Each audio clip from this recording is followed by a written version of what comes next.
All right, ladies and gentlemen, thank you for being here today. This is the meeting for the town of Yucca Valley, Tuesday, May 5th. It is 5 o'clock. We'll start this meeting. We just came out of closed session. I'll have our town attorney report. Thank you. The council met in closed session with respect to both of the items that are on the closed session agenda, and there is no reportable action with respect to either of those items. Thank you. Madam Clerk, can we have our roll call, please?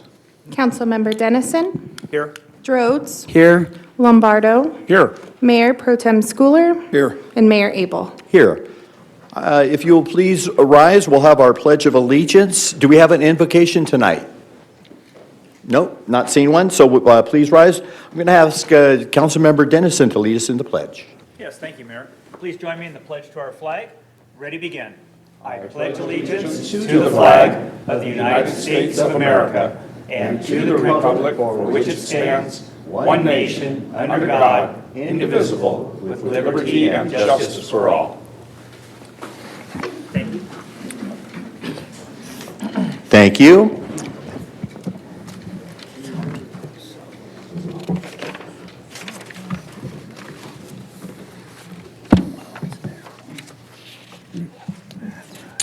We have our introductions to California Welcome Center. We'll have that report. Linda, welcome.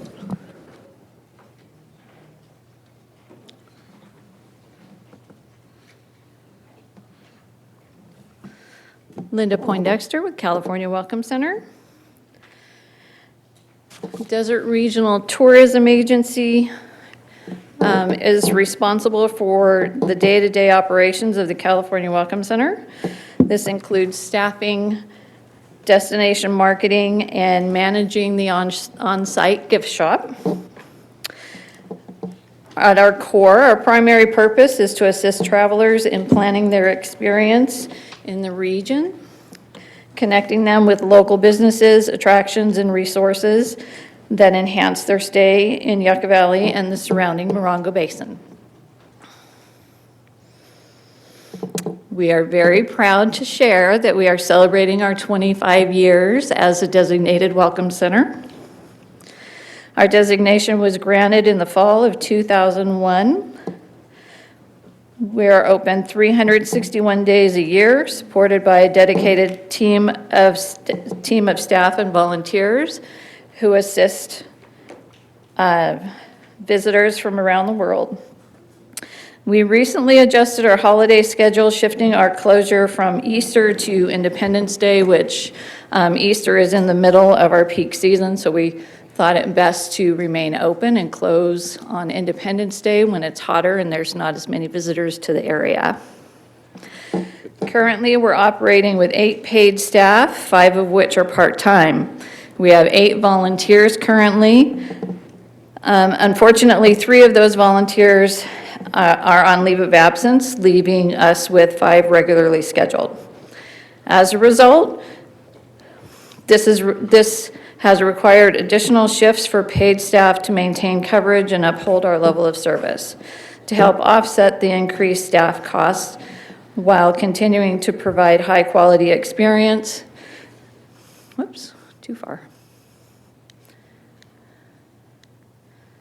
There we go.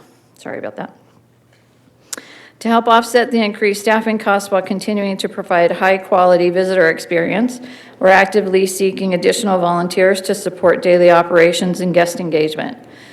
We have recently also become a Culture City certified sensory inclusive venue, which means that we have sensory items that we loan out if our visitors have trouble receiving and responding to information that comes through senses. So that's something new for us. In 2025, we assisted over 31,000 guests, reflecting our continued role as a key resource for visitors to the region. We saw a 4.5% increase in international visitation, which signals our growing global interest in Yucca Valley and the surrounding areas. This upward trend has continued into 2026. During the first quarter, visitor numbers increased by 6.1% compared to the same period last year. Our partnership with local tour operators remain a strong driver of visitation. Daily Hummer tours of the area in Joshua Tree National Park regularly begin their journey at the Welcome Center. On peak days, they host up to 6 tours and as many as 8 guests per vehicle stopping at the visitor center. New this year were organized bicycle tour groups stopping at the Welcome Center before heading out to Joshua Tree National Park. All right. We continue to promote local businesses through our lighted display panel and business wall programs. These advertising opportunities offer high visibility that connects visitors directly with local services, attractions, and experiences. Our interactive digital kiosk has been recognized by Visit California as a model for high usage and engagement across the statewide system. This tool allows visitors to easily discover things to do, exploring upcoming events, and engage with features such as an interactive photo booth, enhancing their overall experience at the Welcome Center.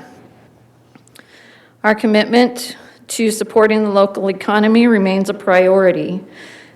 2024 local business support brought in revenue of $31,941. In 2025, local business support brought in revenue of $19,565, which is a 38% decrease. Looking ahead, we are launching our digital-only advertising opportunity, creating new flexible ways for businesses to promote their offerings and connect with visitors both in-center and throughout the statewide kiosk network. In 2025, we sold 1,026 park passes, which is an increase of 65.8%. In response, 65.8% over the prior year. In response to new requirements from the National Park Service, effective January 1, 2025, we also introduced a pedestrian pass option for visitors participating in commercial tours. This addition ensures compliance while improving convenience for tour guests. Our approach to park pass sales has proven to be a successful model, and we're optimistic that additional California Welcome Centers will adopt a similar practice in the near future. Our gift shop continues to grow. It remains a strong and growing revenue driver. 2025 gross revenue came in at $231,886, which is a 24% increase over 2024. 2026, July through March, we've seen a 14% increase over that same period, bringing in $176,419 in revenue. The consistent growth reflects increased visitor engagement and retail demand. However, higher sales also bring increased operational costs, including cost of goods, inventory management, and additional staffing required to support store operations. While this reflects shifts in purchasing and inventory strategy, we have expanded our reach by now supporting over 50 local artists on consignment, providing value and sales opportunities within the Welcome Center. Additionally, we launched our Yucca Rocks music campaign featuring vinyl LPs and CDs from local artists, further diversifying our offerings while highlighting the creative talent within our community.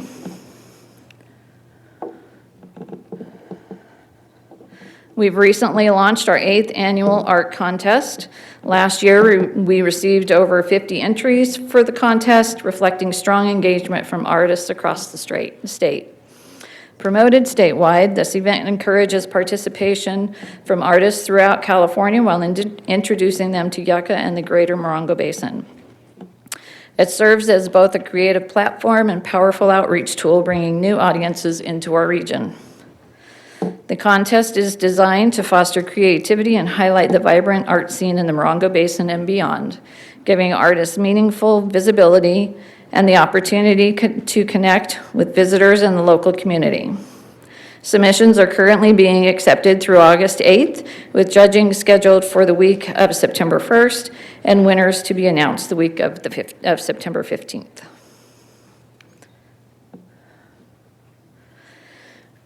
Visit California is currently in the planning stages for their fall meeting, and they chose Yucca Valley as their host this year, which is a first for us. So this is a really big deal for us.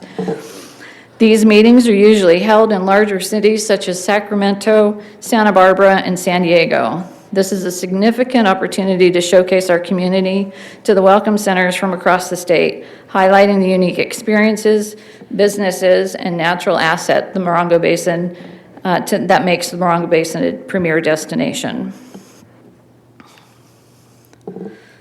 I had the opportunity to attend the Outlook Forum hosted by Visit California this year, which was held in Chula Vista.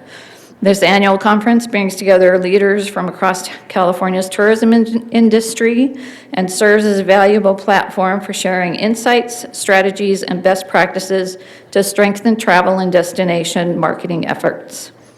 I connected with regional partners, including Joanne from Visit Greater Palm Springs and Brianne from Visit 29 Palms, which is reinforcing our collective efforts in promoting the region. A key topic of discussion throughout the conference was the growing role of AI in travel planning, particularly how personalization and technology are shaping the way visitors research, plan, and experience their trips. As a travel partner of Visit Greater Palm Springs, we were invited to attend the Travel and Adventure Show, which was held in Seattle this year. It features exhibitors from destinations around the world. The event provided a valuable platform for networking, collaboration, and showcasing travel opportunities to a highly engaged audience.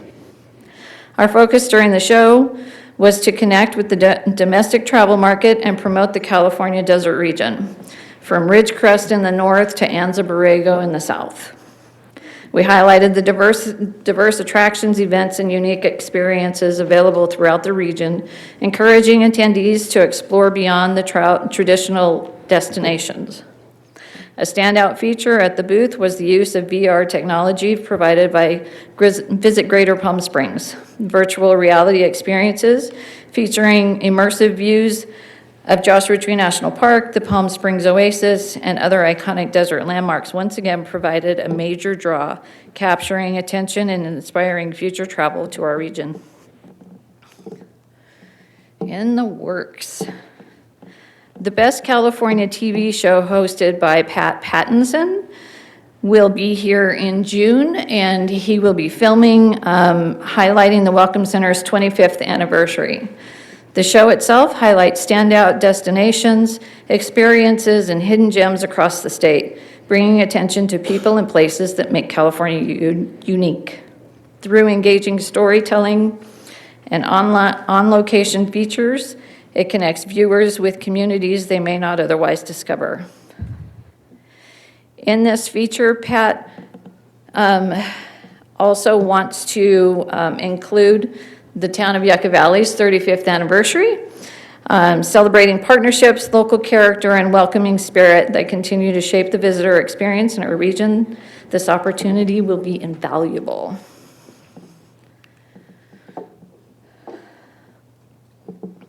As we continue to evolve, our focus remains on enhancing the visitor experience while strengthening our role as a hub for community connection and economic support.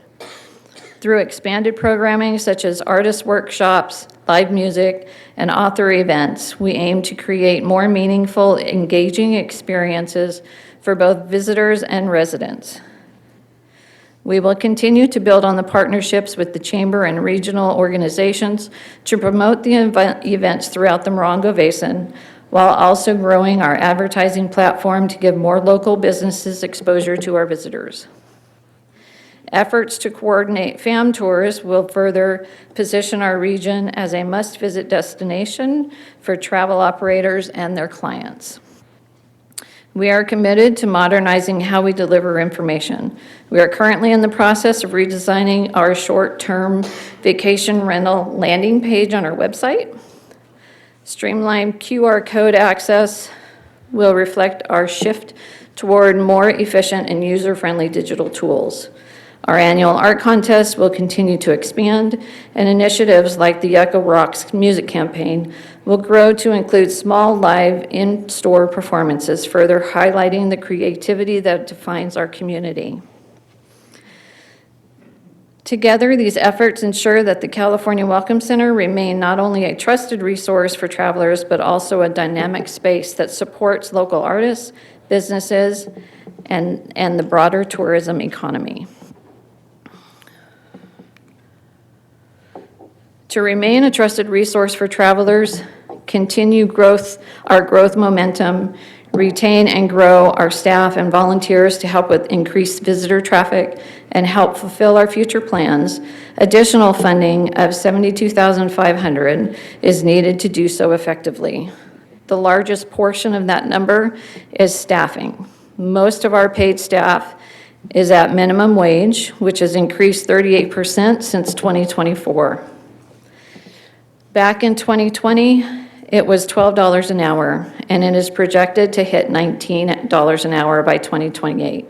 That's a 58% increase, which we are required to meet or exceed.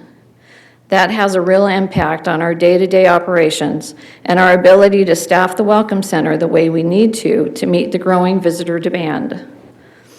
This additional funding is necessary to support staff wage increases and hire additional team members to ensure adequate coverage and service levels. Over the past year, we've lost just under 40% of our volunteers due to personal or family medical leaves or medical issues. It has been challenging to find new volunteers who can commit to regular shifts. Those hours still need to be covered, which means we're relying more on our paid staff. Visitor traffic continues to grow. We're seeing higher demand, fewer volunteer resources, and increased costs all at the same time. We're also seeing increased costs across the board. Inflation is up 3.9% since 2024, which affects everything from supplies to inventory to basic operations. And without the additional funding, it will become increasingly difficult to maintain our current level of service.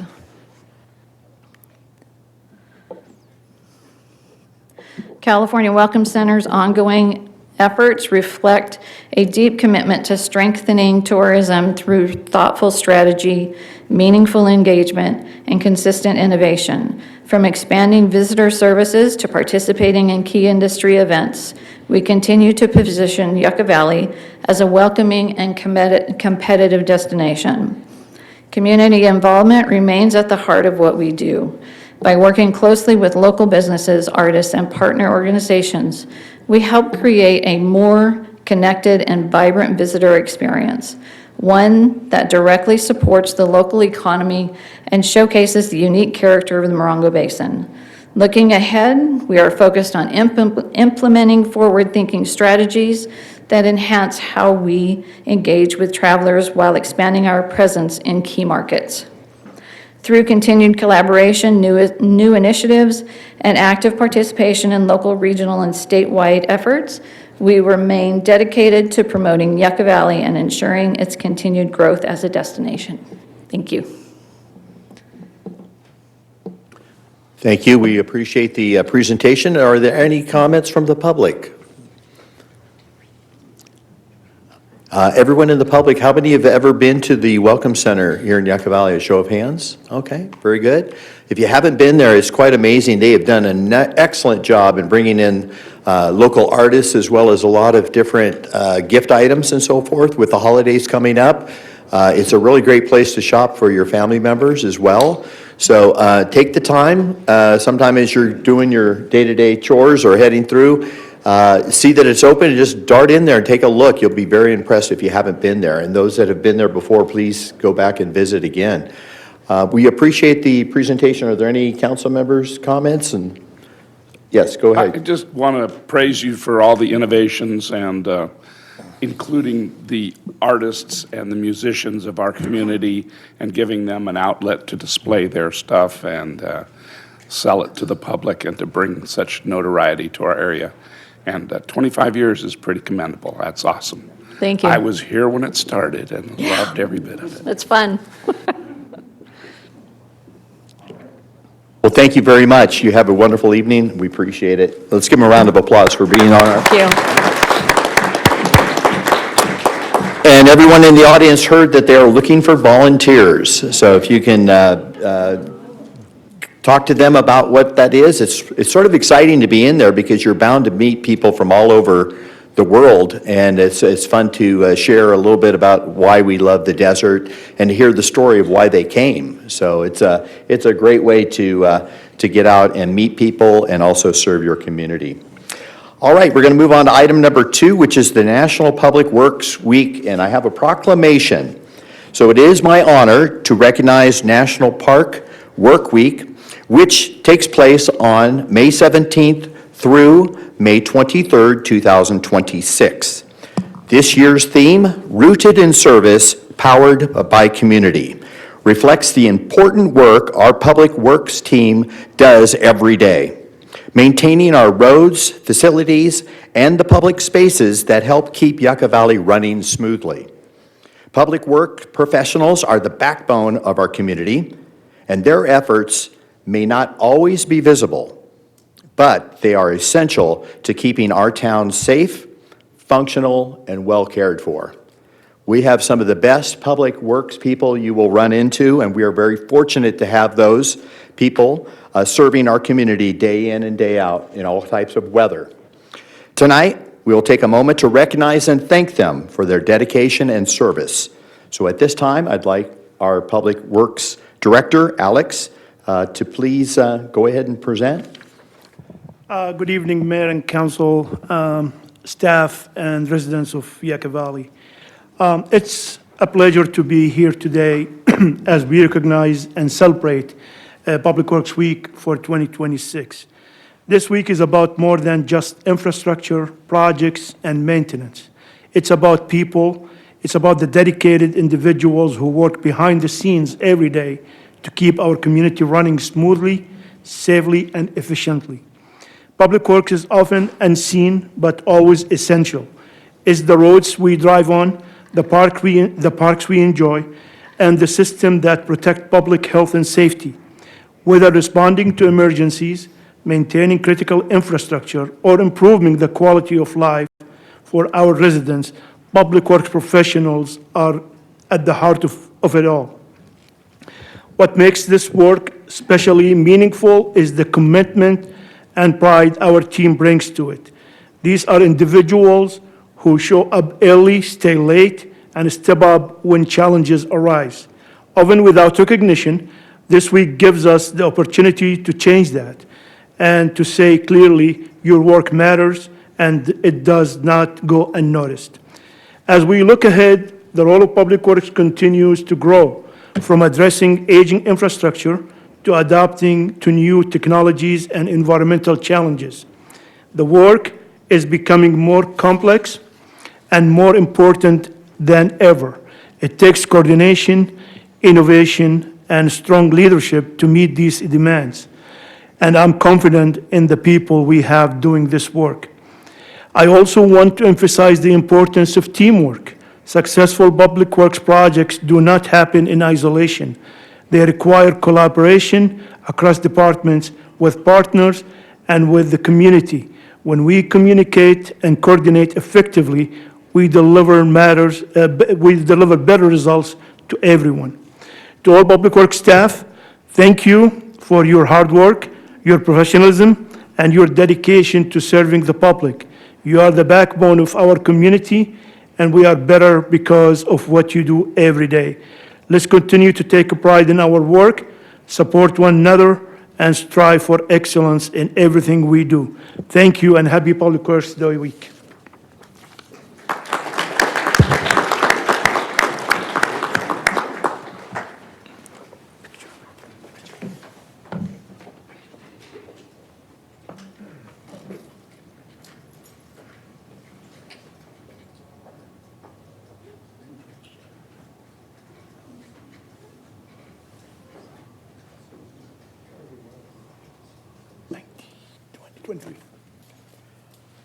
So again, this is a proclamation on behalf of the town council and the entire community. We want to thank all of these workers that put together the Public Works staff, 19 individuals.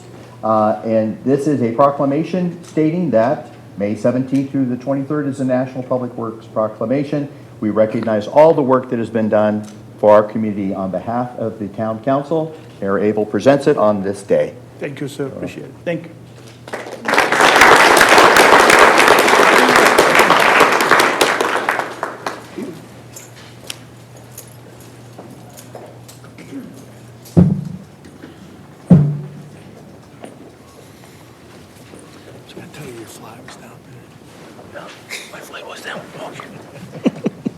We will move now to the approval of the agenda.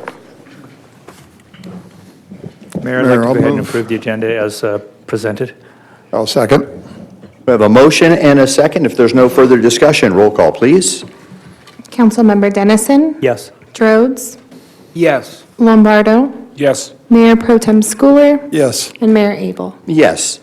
We'll move on to our consent agenda. All items listed on the consent agenda are routine matters or formal documents covering previous town council instruction. Items are enhanced by one motion and a second without separate discussion unless a member of the town council or town staff requests dialogue on a specific item at the beginning of the meeting. Requests for public comments on a consent agenda item should be filed with our town clerk. Madam Clerk, do we have anyone wishing to speak on the consent agenda? Not on the consent. Anyone online? No? We'll bring it to the council. Any items to be pulled or a motion? I'll move we approve. Dennison will second.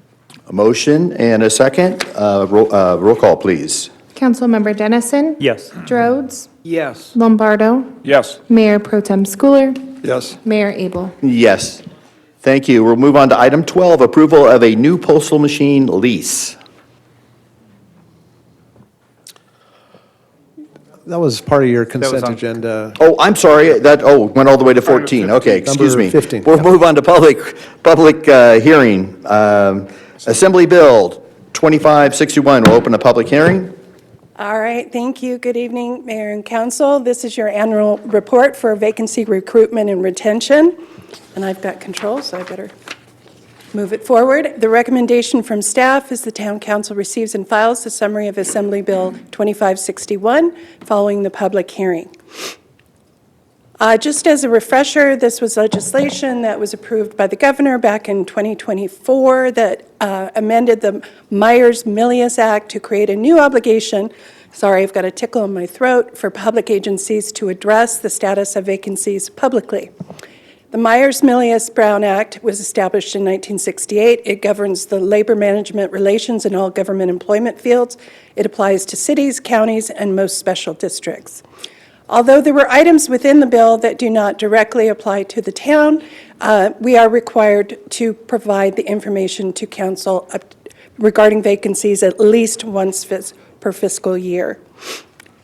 Additionally, the presentation must be made prior to the adoption of your final budget. The report is also required to identify any changes to policies, procedures, or recruitment activities that negatively impact the town's efforts to reduce vacancies. Additionally, if the number of vacancies exceeds 20% of the total number of authorized full-time positions, there is a requirement to include the average number of days to complete the hiring process.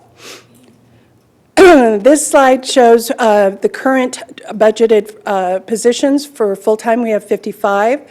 For part-time, we have 24. And within this last fiscal year, we've added a total of 14, which I have on the next slide. There were 9 voluntary separations, and so therefore the turnover was 12.5%. Last year, it was 10.8%. The new positions that were added were the Deputy Town Manager for Admin and Community Services, Senior Planner, Shelter Specialist, an additional staff accountant, Community Engagement and Homeless Coordinator, Recreation Coordinator 2, 7 additional part-time kennel technicians, and 1 additional part-time audiovisual technician. The current recruitments that we have open are the Animal Shelter Specialist, ACO 1, the Community Engagement Homeless Services Coordinator, and additional part-time kennel technicians. Now, I thought I'd provide this information to you this year. The town continues to receive strong interest in full-time employment. Here are some of the numbers of the more recent recruitments that we had. The administrative assistant 2 always attracts a lot of applicants. We had 95 for this last recruitment. Animal care and control manager, we had 36. The hybrid position, we have 43. Community engagement and homeless coordinator, we had 42. And the most recent skilled maintenance worker position, we had 75. So I think that speaks to the town as being considered a premier employer. So for average time to fill vacancies for open positions, full or part-time, it's about 40 to 45 days. That can fluctuate. The timeline includes the average time that we post, which really for most positions is 3 weeks. Some can be 2 weeks. Others, such as the animal care and control manager position, we did for 4. We have 2 interview panels that we conduct for full-time positions. The last meeting is with the town manager, and then we do the employment offer as well as start the pre-employment process. That concludes the staff report for this evening. So again, staff recommendation is to receive and file the summary following the public hearing, and staff would be happy to answer any questions. Very good. Thank you very much. We'll open up the public hearing for any public testimony or comments. Is there anyone online wishing to speak? Not seeing any. We'll go to our members here in the audience. Anyone here wanting to speak on this item? Yes, please come forward. State your name and place of residence, and we'll have 3 minutes for you. Yes, Susan from Joshua Tree. I'm here because I was wondering what happened with the veterinarian that was supposed to be looking for a job for the shelter. I didn't hear anything about that. Wasn't it back in November you were sending out Yeah, and information? any for other veterinarian? question? I don't want to take up your time by answering it. Anything else besides the veterinarian position? Well, no, I just didn't notice it wasn't mentioned. It Okay. mentioned the kennel specialist and all that, but, All so. right. Thank All you. right, so. Anyone else? Very good. We'll bring it back. Is a veterinarian position that was contracted out, that's not a town position? No, that was an RFP, so that's not internally an employee. Okay, so different than an internal employee, but great question, thank you. All right. All right, if we have any other questions, we'll bring back to our council members. I think it's impressive to see how many people apply for the jobs at the town, and I do agree that it kind of shows that the town is a good employer. So. Yeah, it just goes to show you our strategic leader in HR has a lot of work to do when that many people apply to give people an even shake and to see the quality of the applicants and then be able to bring that down to a sizable number. So we appreciate the effort that HR puts forward, and especially, of course, you through the interview process, making sure everyone is given that opportunity, because there aren't that many positions available, and we've gotten some wonderful staff through the process, so thank you for that work. If there are no other questions, it's a receive and file. Do you have a statement or question? Okay, all right. Well, thank you very much. We'll close the public hearing. We will move on to department reports. Item 16, the YV ARC Quarterly Project Update. Good evening, Mayor and Council. The item before you tonight is our quarterly report for the Yucca Valley Aquatic Recreation Center project. And the recommendation before you tonight that the town council receive and file the quarterly report update. And with us is Jen Wagner from Dallin, is our project manager for this project, to give the update. Jen?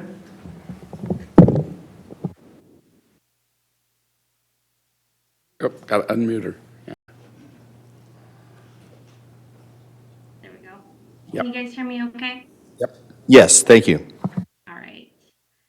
Hello and good evening. It is great to be here with you again. My name is Jen Wagner, and I'm the project manager with Dolan, working in collaboration with the town of Yucca Valley on the Yucca Valley Aquatic and Recreation Center. Together with the town, we have been overseeing the project along SafeWork, who is the construction manager, HMC, who is the architect of record, and RC Construction, who is your general contractor. It's my pleasure to present the 7th quarterly report to the town. And this report takes us from January to the end of March of this year. And the purpose of this is to update the project overview and construction progress to the town for the town's future aquatic facility. As you are aware, the facility will provide the community with a recreation pool, a water play area, locker facilities, multi-purpose room, gymnasium, and outdoor gathering spaces.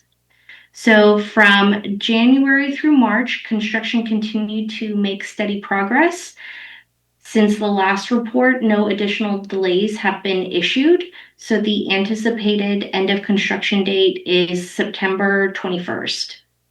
If you've had a chance to see the building recently, you can really notice the progress on the exterior. The building envelope is actively being installed, and scaffolding now surrounds the entire structure. This has allowed crews to move forward with the weatherproofing and begin applying the exterior plaster in several areas. The structural framework for the future GFRC panels has also been installed, and these panels will also make up a significant portion of the building's exterior finish. In addition, the solar canopy structures in the northern parking lots have been installed. And while it is not the most visible or glamorous work, the contractor has also continued to make progress on the storm's drainage systems. What you may not have seen, but is also very exciting, is the progress happening on the interior of the building. Interior work has really started to take shape. Wall framing is well underway throughout the building, and most of the interior spaces have been defined. Gypsum board installation has begun on the interior walls and on the hard lead ceilings. Pool tile installation is also underway. And in several areas, we are starting to see the first coats of paint. As for upcoming work, looking ahead over the next several months, construction will continue to focus on the exterior of the building. We'll see ongoing progress with the exterior finishes, storefronts, and curtain walls, and along with the installation of site elements, which include fencing, concrete paving, and irrigation systems. At the same time, there will be a heavy push on the interior work as the project transitions into the finishes phase. Gypsum board installation will be completed across walls and ceilings. Crews will begin installing finish trim and components for the building systems, including mechanical, electrical, fire alarm, fire sprinkler, and data systems. We'll also see painting progress throughout the building.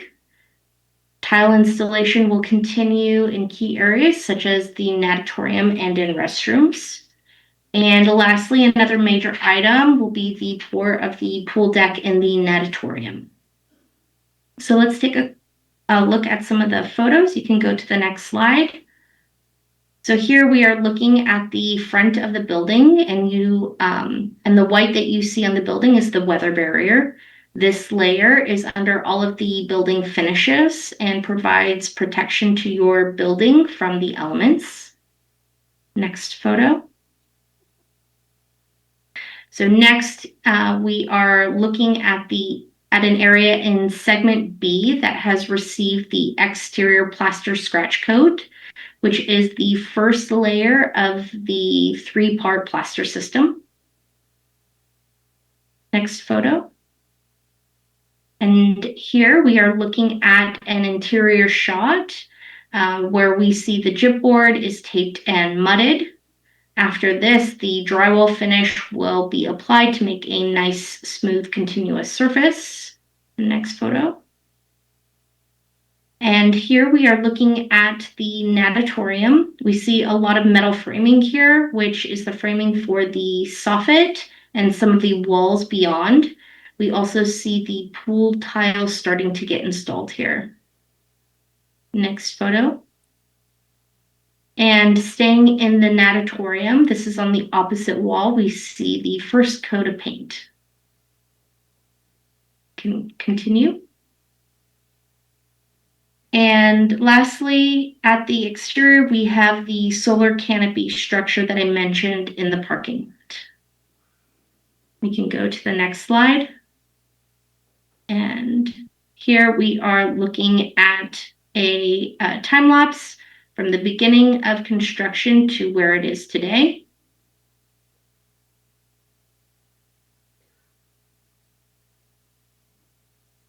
As you can see, we looked at a lot of dirt for quite a bit of time.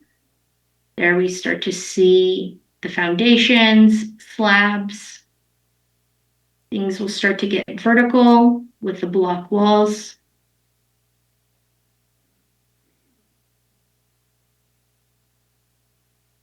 Then we'll start to see the structural framing for the roof.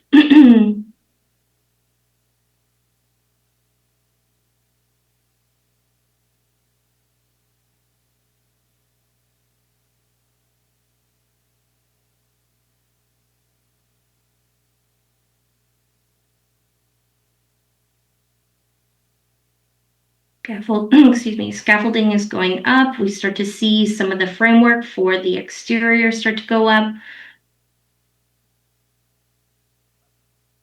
Oh, there we go. See some weather.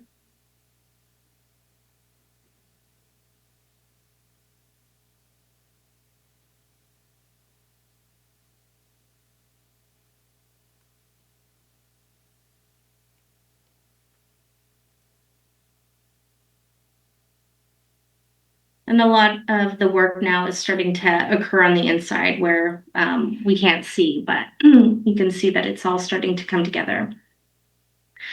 And lastly, we have some project stats on the contracts, schedules, and overall construction progress. This quarter marked the completion of important elements, including the completion of the solar canopy structural steel, the plaster scratch coats, and the installation of the site storm drainage. And in the next 60 days, we'll see additional progress for all of the interior finishes, in the natatorium with the installation of the drains and the pool deck, and exterior finishes in concrete paving. So overall, the project continues to move forward with key exterior and interior activities progressing in parallel. Big picture is that at the end of this quarter, we are 75% complete and have only 182 days remaining for project completion. And that is all I have for you. Thank you, Jen. Frank would like to see a couple of words too, please. Thank you. Yeah, thank you, Alex. It's exciting about the hardware side, but then there's the software side or the programming, right? So just to give an update to council on that element. So staff, as we enter in summer season, aquatic season, staff will be also working on the programming for the ARC. So what the plan is during the month of next month, June and July, staff will be reaching out to the instructors, because this is a health and wellness facility, and start working on the programming for those instructors for the classes in the facility, things like stretch and tone and Pilates and, things to that effect. So they'll be reaching out, talking to the instructors, setting up the time. What the plan is from there is we will be coming back to the council probably September, kind of leading up to the opening. But in September, to bring forward to the public and the council what the programming is, what the membership fees are, and it will be exciting to see at that time the interest for the facility and get it all filled up. So that's the plan that we're looking going forward, for the software side. That concludes staff report. We'll be happy to answer any questions if there is any. All right, we'll bring it out to the public for any comment on the YV ARC project. Pretty exciting, have year-round programming and a gymnasium finally. Anyone online wishing to speak? Bring it back to our council members. Council members on the right. Go ahead, Mayor Pro Tem. I'll pass. Okay, anyone on the left? It's just so exciting. How can you not comment? It's been a long time in coming, and it's coming along, and it's getting closer. I'm excited. Just want to thank you, Jen, for taking the time to update us again and being where we're at as far as progress goes. Thanks to the entire team for making this happen. I know there have been challenges. We've weathered through all of them, and it's looking amazing. I've been inside, so I see the secret work she was talking about. It is happening, and it's looking beautiful. So just once again, thank you for the update. Yeah, in the last tour we took, it had so many people on hand working all over the place. It was like a beehive of activity. So it's quite exciting to see it continue on. Thank you so much for spending the evening with us here in Yucca Valley, and have a great evening. Thank you again. Thank you for having me. You're welcome. We'll move on to item 17, which is the Western Joshua Tree legislative update. Thank you, Mayor and Council. Before you a recommendation that the Town Council receive and file an update on the Western Joshua Tree Conservation Act legislative process and efforts underway in the current session, and then the Town Council to provide input and/or direction as desired. We're going to do this a little bit as a tag team with myself and your professional advocacy Representative Chad Mays. I'm going to run through a couple of update slides to start the presentation this evening. On the next slide, you'll see what some background information is that's pertinent to this issue. You'll remember in 2023, so almost coming up on 3 years now, the Western Joshua Tree Conservation Act was signed into law, and that really took the permitting and the administration of dealing with Western Joshua trees and placed it with the Department of Fish and Wildlife in Sacramento. It removed, for the most part, local government discretion as it relates to the Western Joshua tree. As you know, and as you've heard from your constituents, it's had a significant impact on the ability to use your individual property, assuming that you have Joshua trees on site, which the vast majority of our private parcels in town do. I think collectively over the last 3 years, as the act has been implemented in various stages through regulation that's been promulgated by the Department of Fish and Wildlife, it's understood by most groups now that there is some refinement. It's not a one-size-fits-all. There is a need for refinement in how it is administered, how it is applied, and quite frankly, we need relief for our local property owners. And so in the prior year legislative session, one of the bills that was able to advance through the Senate and the Assembly and ultimately make its way to the governor's desk was AB 1089, sponsored by Assemblymember Carrillo, that would have provided some significant relief, we think, to homeowners. You as a council supported that. At a staff level, we did, as well as a grassroots coalition that is active here in the basin on this issue. Unfortunately, that bill was vetoed last year by the governor. So this year, on the next slide, we identify there are 3 different legislators that are moving bills forward in the current legislative session. Senator Ochoa Bogue has a package of 3, SB 1061, 2, and 3, that primarily, it's basically a package that highlights a number of changes, including the definition of take, provides some project-specific take permits for life-sustaining projects, and then it would also provide some pathways for expedited permitting without fees or mitigation for utility or wildlife hardening. I'm not going to go into significant detail on each of the bills. They are included in your agenda packet for further review, but as you'll hear later from Chad, that this is a process that's dynamic and it will change over time. And so it's probably a little bit premature to go into significant detail on any of these bills in particular. On the next page, you'll see Assemblymember Wallace, AB 1663 allows for permits to be issued without payment or fees for dead Western Joshua trees. Also allows permits for trees to be trimmed or removed for maintenance, repair, replacement of existing infrastructure, utilities, including defensible space. Interestingly, as AB 1663 went through the committee hearing, it was one of the three that we're discussing this evening. It was the only one that went through with affirmative support and no active opposition from the environmental group. So we're encouraged to see that understanding of the need for relief here for local property owners. Next slide has AB 1808. Again, Assemblymember Carrillo's taken another shot at moving something forward. This would expand delegate authority to include industrial and commercial projects, expanded permitting authority for existing single-family property owners under certain conditions, and then also provide some flexibility for public works projects also under certain conditions. At a staff level, we are tracking this along with your advocacy professionals to understand when we are benefited by providing letters of support, when it's beneficial for us to engage in supporting, whether it's committee hearing or other actions, then we are actively taking those steps to move forward. On the next slide is just a summary of where we're at in the process and what we'll be doing. So I do want to highlight one of the bullet points. There's a grassroots organization, and you'll see that in one of the video clips tonight.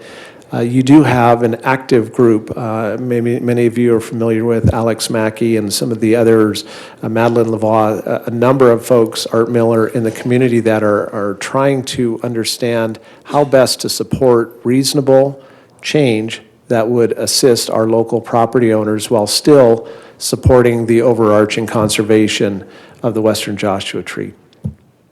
Let's go to the next video clip. The first one is just a very brief video clip of Assemblymember Carrillo's bill in hearing, and you can make that full screen and go ahead and start it. Single-family homeowners to do their work on their own property and up to 40 trees for maintaining existing public works. Public works put before the Western Joshua Tree Conservation Act are pieces of critical infrastructure often surrounded by the Joshua tree because of how prominent the Joshua tree is in my district. Currently, any maintenance on this critical infrastructure has a high price tag, leading to delays in necessary improvements and increased costs for locals who are already low income. Similarly, local homeowners who love the Joshua tree are also unable to do work on their own property without paying high fees. Here to testify in more depth and the effect this has on residents is former Assemblymember Chad Mays, lobbyist for the city of Yucca Valley. Well, good morning, Chair Pappen and members of the committee. My name is Chad Mays, and I'm here today as a contract lobbyist for the town of Yucca Valley in support of AB 1808. This one, though, is a little different for me. See, I grew up in Yucca Valley. I served on the town council and as mayor. So when I say I know this community, I mean it personally, not just professionally. Joshua trees are part of who we are in Yucca Valley. They're in our backyards, in our front yards, lining the roads that I grew up on. My friends, my family have always lived alongside them, worked around them, and genuinely treasure them. This isn't a community that wants to see these trees disappear. We understand better than most what it would mean to lose them. But loving them and living among them means facing realities that are easy to miss from Sacramento. In Yucca Valley, virtually every existing homeowner has Joshua trees on their property. That means almost any home maintenance or improvement project can suddenly become a regulatory challenge, including CEQA compliance. Putting in a pool that a family has always dreamt of, a new water or sewer line, hardening your home against wildfire, any of it can trigger fees that run into the tens of thousands of dollars. I've sat across the table from residents who simply can't afford it. Retired folks on fixed incomes, young families, people trying to do the right thing, buried in paperwork and fees they never expected. That's not conservation. That's a burden falling hardest on the people least equipped to carry it. AB 1808 seeks to provide some relief limited to the built environment. It's measured, it's reasonable, and it protects the trees that matter most while giving homeowners a workable, affordable path forward. The Town of Yucca Valley is very grateful to the author for Assemblymember Creo in doing his work, understanding that in the Antelope Valley, where he's from, and also in the Victor Valley and the Morongo Basin, people that live within the Joshua Tree Range, this is a really, really big deal that people are asking for relief. So thank you for, we asked the committee to vote aye today. Thank you. You can go ahead and queue up the next one. And just so that you're aware, because the Western Joshua Tree Conservation Act is legislation and it's law, the Department of Fish and Wildlife is responsible for implementing that law. So at a staff level, when our public is engaging with the department, there is not an ability, very little ability for the department just to, at a staff level, say, oh, well, yeah, we understand that this is difficult for you, and so we're not going to implement law as it's written. That doesn't happen. If there are laws written on the books, the department is responsible for implementing those laws. If the laws need to be changed, they need to be changed through the legislative process, and that's really where we're at today. Fortunately, last week I had the opportunity to go up and meet the new director for the Department of Fish and Wildlife, Director Hurdle, and we had a great conversation. I was encouraged that it seems across the board there is consensus that change needs to occur among all of the groups, among all of the stakeholders, including the environmental groups. And now it is, how do we best move that forward? So again, the grassroots efforts that's underway here is providing additional exposure to the issue, and we're grateful for that group. Here's just a very brief clip of Madeline and Chad with Senator Ochoa Bogue under SB 1063 under her bill there. So go ahead and play that. Or voted for. The fees are unmanageable for most residents. That's not conservation. That's a burden falling hardest on the people least equipped to carry it. This is a big deal. People are asking for relief. I invite any of you to come visit my neighborhood and understand firsthand more of the financial impact this study has caused to our local community. We need a permit without being charged fees by the state. Thank you, Assemblymember Wallace and State Senator Ochoa Bogue. And we ask the committee for an aye yes today. Well, thank you, Mr. Chair and Senators. My name is Chad Mays. I represent the town of Yucca Valley, and I'm here today because our residents need your help. I've got a script here. I'm going to come off the script here just for the purposes of time. The town of Yucca Valley is my hometown. It's where I grew up. I was the mayor. I was a council member there. It's great to be able to now be a contract lobbyist, but I can tell you from what you've heard from the senator and what you've heard from other folks here today, the residents in that town desperately need some help. They desperately need some relief. The existing single-family homeowners, which is the other two bills, if you could just give me a little bit of grace to talk about those other two bills, it's really the goal and the focus. We also need some focus as well in regards to providing public works infrastructure. The one line that I have here, and I'm not sure I'll be as articulate, so I'm going to read this, but if you just think about this for a little bit in regards to the Western Joshua Tree Conservation Act, a law designed to protect a beloved species has made that species, in the eyes of desperate homeowners, a problem to be solved rather than a treasure to be kept. That is the very definition of an unintended consequence. The Western Joshua Tree Conservation Act was working with the department and others over time was to try to solve a real problem, but it's not yet perfect. It's not yet. So I think this just gives you a flavor of what's occurring in Sacramento. We wanted to ensure that the community knows that we are active in these legislative efforts. Again, the goal here is to provide relief for our individual homeowners. Industrial, commercial projects typically understand the entitlement process a little bit better than our individual homeowners if they want to put in a sidewalk, a fence, a pool, an accessory dwelling unit, or even do trimming for fire hardening around their homes. We all know that that is very, very important, as we saw a fire here not that long ago. And so those efforts are underway.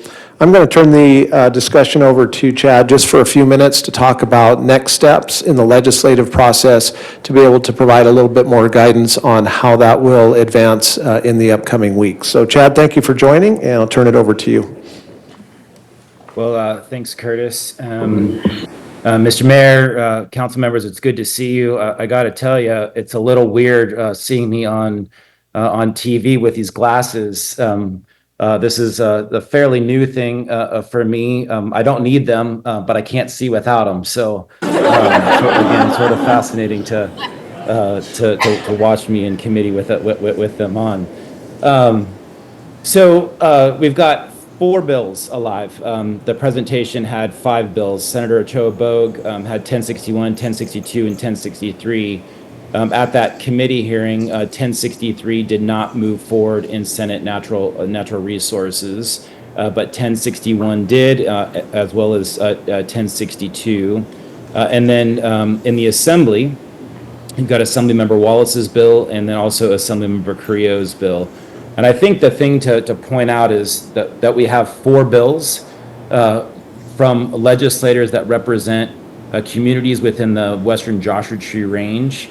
And it is very clear that your representatives understand the problem and are working towards trying to find a solution. And so that's the first battle in all of this, trying to find champions in Sacramento that will take up the cause. And we have that. We have that in both Senator Ochoa Bogue and also with Assemblymember Greg Wallace. The way that the process works in Sacramento, if you introduce a bill, if that bill gets tagged fiscal, it has to go not only through the policy committee, but it also has to go through appropriations, the appropriations committee. So both of the live bills that Senator Ochoa Bogue has authored will have to go through the appropriations process. They are scheduled for the 11th in the Senate. And then Assemblymember Wallace's bill and also with Assemblymember Carrillo's bill. Both of those bills are set for appropriations tomorrow, but likely will end up on the suspense file. When bills end up on the suspense file, they're really taken up all at the same time. Those bills can either be held or they can be moved out of committee. After they get moved out of committee, then they'll go to their respective floors. So over in the Senate, with those 2 bills, if they get out of the appropriations and they get to the Senate floor, then they'll have to be voted out, and then they'll go over to the Assembly, and the inverse will also happen. Why I say that is the process matters. We have 4 live bills, and more than likely, each one of those 4 bills will still be amended. And one of the things that you learn in Sacramento, and I certainly did when I was a legislator, is even though you are the author of a bill, you're not the only one that gets to decide what's in that bill. There's all sorts of stakeholders, there's committee consultants, there's chairs of committees, there's leadership, there's the governor's office. And so as the town manager had said, we are still pretty early in the process. I think one of the things that provides a lot of hope for me is that there's Assemblymember Wallace's bill had moved out of committee without any active opposition. Interesting with some of the groups that even did provide opposition on the other 3 bills. They, I think, understand the very real problem that there has to be some relief for existing single-family homeowners. They understand the issue, and they want to be at the table to be able to find a solution. And so I think that gives us a lot of hope that we're going to be able to find some relief and also provide some balance within the current structure and framework of the Western Joshua Conservation Act. Mr. Mayor, I'm happy to be able to take any questions if the council has any. Thank you. I think that will conclude our staff report, Mayor, and then we would open it up to questions. Chad, if you can hang on just for a minute in case we have additional questions, that'd be terrific. Very good. Is there anyone online wishing to ask a question? Anyone online? Okay. Anyone here would like to speak? Yes, please come forward, state your name and place of residence, and we'll give you 3 minutes. Madam Clerk, start the clock once he's done with the introduction. Hi, my name is Norman Schertzman. I live at 58140 Aurora. I just think that, I know propagation of Joshua trees is illegal. I don't understand why. That will only increase Joshua trees. Maybe they could stick something on the bill so propagation can become more legal. They're easy to propagate. All right. Thank you. And it's very expensive trying to do something underground on your property. It's just prohibited. Yeah, thank you. Anyone else? All right, we'll bring it back to the council. First of all, thank you, Chad. I can't think of a better lobbyist to have up in Sacramento to know our issues than to have you. You are very articulate. Your IQ even got higher now with the glasses, and it was already really high before. But as you know, and one of the things I had an opportunity to speak to the Department of Fish and Game, the director as well, is that we have residents that absolutely love the Joshua Tree, and they built homes, especially in the Story Park area, where they built homes specifically around those trees and kept as many trees as possible on each and every one of those lots. And sort of ironically, those people who had really a conservationist heart are the ones who are getting hurt the most financially with this particular approach. And so it seemed a little unfair. And then you had developers who maybe scraped the land and so forth, and now all these lots are sitting empty of Joshua trees, and then all of a sudden that's not an impact. So we don't want to minimize the financial hardship it is on our residents. And as you mentioned, very many of us are fixed income. We don't represent the typical Southern California finances and so forth. And we do absolutely love the Joshua Tree, and we don't want to make the Joshua Tree the villain. We want to work with the department and with the legislature. You said that it was enlightening or it was a great sign that people understood our hardship. And it seemed like we had a bipartisan bill that went all the way through, got support from both Democrat and Republican, went all the way to the governor, and then all of a sudden the governor vetoes it. So even though we have support at the lower level, what prevents us from getting vetoed again by the governor? Well, there's a lot of these issues that you don't know. You can work them all the way through, and then the governor has a right to be able to veto them. I think this time around may be a little bit different than Assemblymember Creo's bill last year. Is that there's been active conversations with the administration, with his legislative staff, with the Department of Fish and Wildlife, and as this bill progresses through, there'll be a more active conversation with the administration to make sure that a bill that gets to their desk that they're a part of early in the process, and it would be something that the governor can end up signing. So there's never any guarantee. That's one thing to learn. When you see bills that move through the legislature and then you get to the governor and the governor vetoes, it's always disheartening because you've done so much work. But there's active conversations happening with the administration. And I think that gives us some hope. One other question, since you're so knowledgeable in the area, will these bills pick up co-authors along the way, or do they get those early in the process? How does that work to help us? So at any moment in time, co-authors can be added. Anytime the bill can be amended, you can add co-authors, and so co-authors can be added over in the Senate. They can be added in appropriations, they can be really added at any step along the way. I don't think it's necessary to be able to get co-authors on these bills.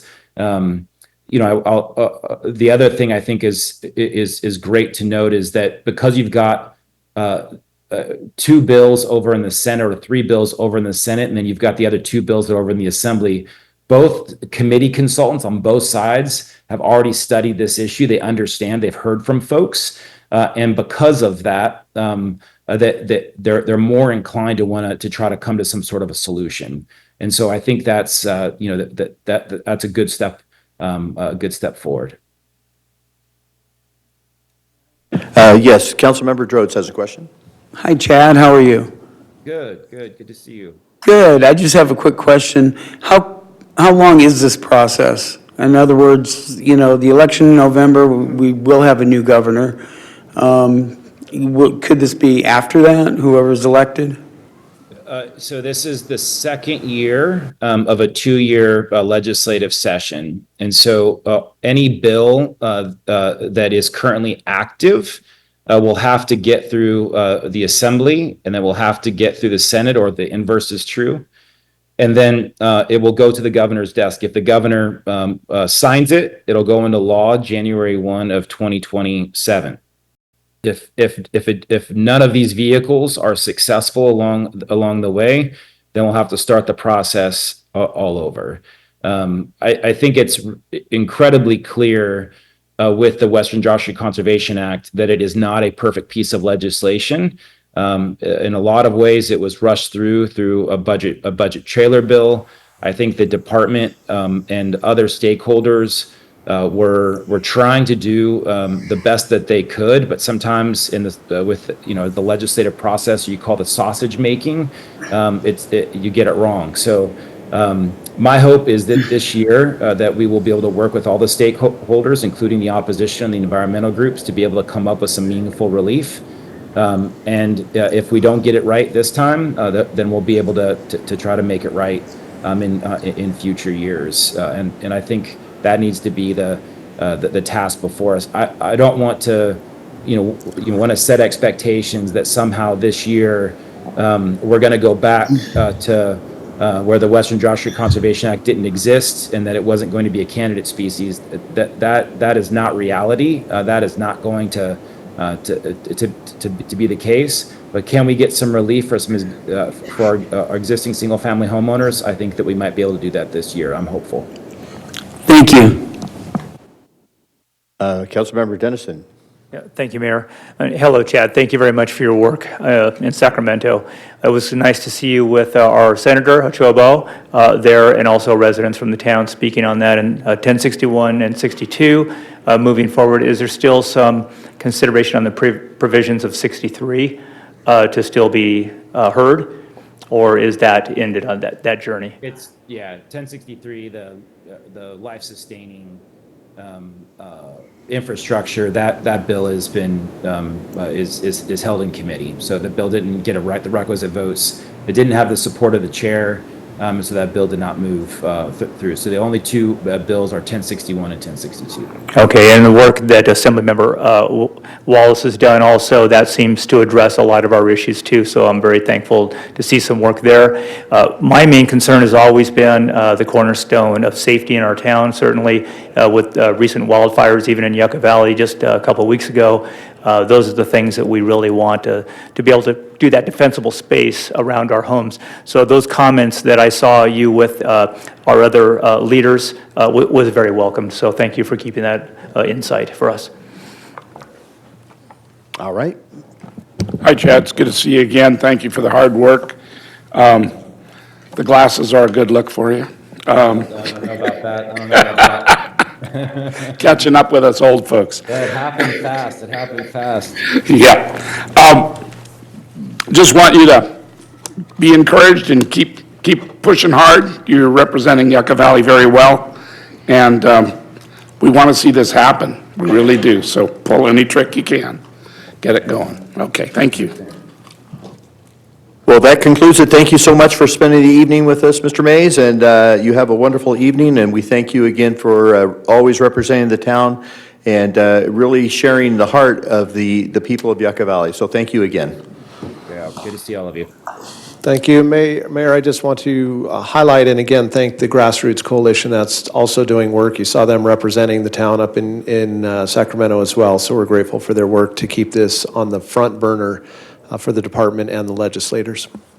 Very good. We're going to be moving to the Measure Y partnership funding allocations. Mayor, if I can cut in a little bit, I'd like to ask the town attorney if I need to recuse myself on this item. I sit on the board of one of the agencies that was recommended for funding. Yes, you should. Got to go? Yep. Got to stay in the room or got to go out of the room? Out of the room. Out of the room. Thanks. All right. Good evening, Mayor and Council. Oh, just 1 second, please. Oh, thank you. Jump in the gun. All right, thank you. Go right ahead. I thought he was going that way. Good evening, Mayor and Council. I'll be reviewing the fiscal year 26-28 Measure-wide Partnership Funding Recommendation. As I go through this presentation, I just wanted to ask if any of the applicants haven't signed the sign-in sheet. It would just be really helpful to know who is in attendance, and if they're attending online, to please just send a quick chat and let the staff know that you're online as well. And then we'll just know that if you're here, council can ask questions, and then we'll take roll in a minute. All right. Okay, so the Measure Y Partnership Program is funded through the half-cent sales tax measure, Y, which is dedicated to public safety, infrastructure, and quality of life. This partnership program is included in that quality of life programming. Earlier this year, the Revenue Measure Oversight Commission, which reviews and approves the spending plan for Measure Y, approved a recommendation to include this particular partnership program in the 2 fiscal years for the upcoming budget. So a few details of the program. It's intended to fund local nonprofits, programs, and projects. We ask for applications to be submitted and in accordance to the established program guidelines and criteria. The applications are received either via mail or online. Staff reviews and ensures that all of the required documentation is included. And then they are each scored via criteria, which I'll review in an upcoming slide for council and the public. As part of that review process, each applicant has to submit financial documents. Those might include audited financial statements, tax returns, a board of director list, a 501c3 nonprofit status to ensure appropriate and transparent reporting during the review. So applications were individually scored for this cycle based on the town council's approved policy guidelines for use of the partnership funding allocation as already discussed with the Revenue Measure Oversight Commission. So this year in particular, the town is administering the partnership program for a 2-year period. This is to ensure increased sustainability for the awarded organizations and help them to improve their long-term planning and also assist with the administration of the program from the town's perspective. Applications were due on April 10th. The town received 26 unique applications and a total of $758,800 was requested in grant funds. So that is over the 2-year period. So for the scoring criteria for the program, there are 6 different categories that are scored. First is if they are local services predominantly provided in the town of Yucca Valley for public purposes. We also review the per capita resident reach of each program, whether they are unique services not duplicated by other providers, the impact on the funding on the program and related costs to those participants, the stability and history of the organization with the town, and then we also make sure to review the prior funding if they were a recipient to ensure that they completed all the required reporting and documentation within the prior year's requirements. So I'll return to the next 2 slides before I finalize the presentation, but this is just a review and list of the recommended Measure Y partners and the total amount of funding for each. There is a total of 13 recommended for funding, several returning in new. Each partner that is awarded will be expected to complete an award agreement at the beginning of the grant period. They will also be requested to complete progress reports and a final grant report at the end of the 2-year period. This reporting includes photos, project summaries, and detailed expenditure lists and backup as requested by town staff. So again, I'll return to this to ensure that I've gathered that everyone is here and available for questions. But a total of $298,300 in funds are recommended for the 2-year period.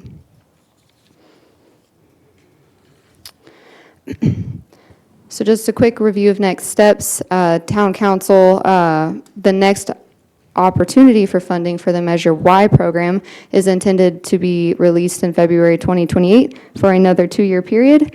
And during the next application period, we also like to do a partnership workshop. We've done this for 2 grant cycles now, and it gives applicants an opportunity to ask questions, ensure that they're well prepared for the application process. So before I finalize the recommendation, go back to those slides, I did want to say a very big thank you to Miss Irina Hess, who's here this evening. She receives a stack of documents, probably this high if it wasn't electronic, then reviews every single one of the applicants, their financial documents, and puts all this together. So she is a huge part of this and is not presenting just because she doesn't like public speaking as much as I do. Oh, let's see if I can go back. Can I go back to that? Thank you. Jordan, if you might just briefly discuss when we have applications that may have other actions with the town, whether it's through a separate contract, whether it's through a separate arrangement, how those are, if they're not funded here, may be funded elsewhere? Yes, so there were quite a few applicants that have alternative general fund partnerships or lease agreements or other professional service contracts. So we tried to identify those in this scorecard, and I'd be happy to review any of those individual applications if the council has questions on any of those alternative funding sources. We also in the prior year had a public art program that was funded, and some of those applicants had those opportunities. So there is various funding resources that are included in that scorecard if they weren't awarded funding in this program. Okay, so I believe, I'm just going to take one quick moment, if you don't mind, that everyone is in attendance. But if the council has any questions, we'd be happy to go through that. But I believe High Desert, or let's see, Reach Out Morongo Basin. While you take a look at that, Jordan, I do want to just express gratitude to the Revenue Measure Oversight Commission.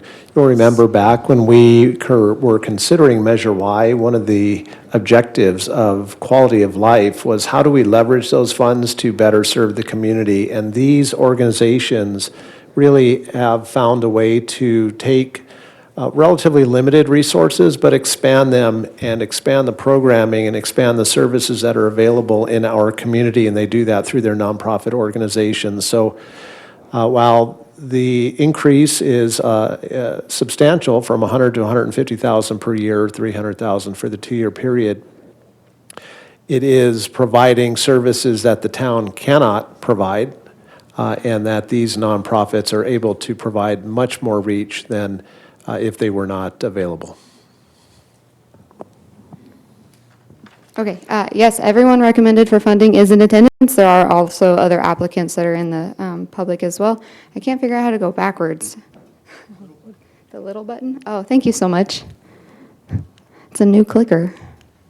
There we go. Okay, so the council is more than welcome to ask questions if they do, or we can move forward to public comment. Yeah, we'll move forward to public comment at this time. Bring the lights up for us, please. Thank you.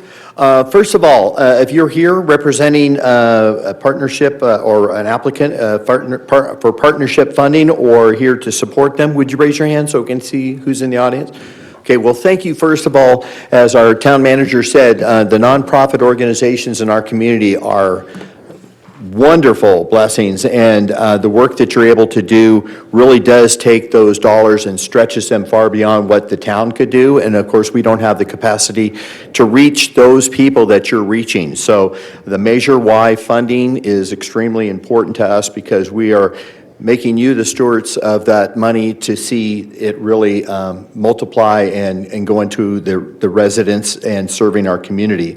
In years past, I've asked each and every applicant to come up and speak. As you see, we have over 13 of you that will be receiving funding, so it would be a very, very long night. But we will take the right to ask you questions. So if you're comfortable with that, some of the council members may have some specific questions about your particular programming or your nonprofit, and if you'd come up and answer those questions, that'd be wonderful. With that, we'll go ahead and open up to public comment for anyone who would like to speak, and then we'll bring it back to the council to maybe ask questions on their behalf. So is there anyone wishing to speak at this time online? Okay. Yes, we have Jamie from the Yucca Valley Airport District. I will be requesting you to unmute Jamie, and you have 3 minutes to speak. Good evening. Sorry, was just going to say thank you on behalf of the Yucca Valley Airport for the funds that you've awarded for us. As always, your funds help make sure that the airport is successful and helps the community with the fire safety, as well as just bringing in tours. So again, thank you for awarding us this Measure Y funds. Thank you. Anyone else online? Okay. Anyone in the public? I have 6 requests to speak cards. So the first one is Ed Kiesling. Thank you, Ed. Greetings. I'm Ed Kiesling. I live at 58775 Wilmore Avenue in Yucca Valley, and I am currently Vice President for the High Desert Artist.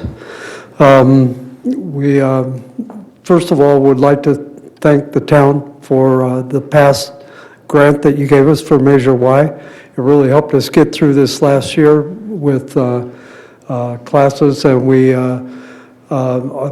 were able to provide free space for the creative club, which was the High Desert Art handicap adults. And we've also been able to offer some scholarships for students that could not easily afford to take our classes, and we've expanded our education program this year, and we're expecting to double that next year. I'm really grateful for the help that you gave us with last year's grant, and I look forward to getting another grant someday soon. Thank you. Thank you. Next, we have Krista Wargo.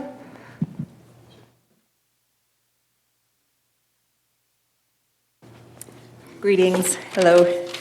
Thank you for letting me speak. My name is Krista Wargo. I live here in Yucca Valley. I'm basically reiterating what Ed had to say.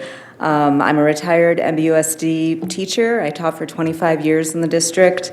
My last 10 years, I was teaching at the high school. I taught art.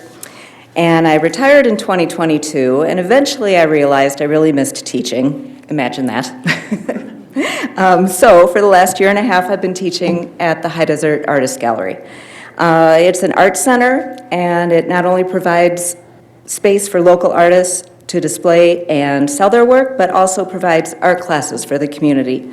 We were fortunate to receive Measure Y funds last year, and they've really helped to offset costs for students by providing materials and scholarships.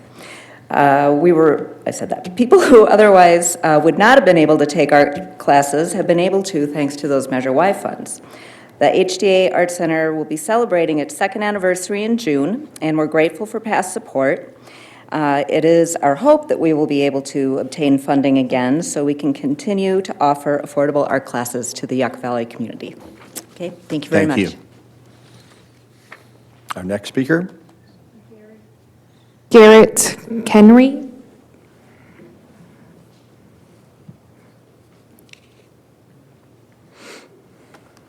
Hi, my name is Garrett Canary. I live in Yucca Valley, commissioner of the Yucca Valley Lobos football and cheer program. We're very thankful to all the individuals on the town council, and we're also thankful to the town manager, Mr. Yakimal. Sorry if I mispronounced his name. We're also very thankful to Kuba, who works across the hall, for getting us in contact with Irina Hess. Very thankful to Irina Hess. She helped me day after day to try to optimize the score on the application. We're just very thankful to y'all. And the funds are gonna directly go to helping our boys and girls in our football and cheer program. Thank you. Thank you. Amber Legowski.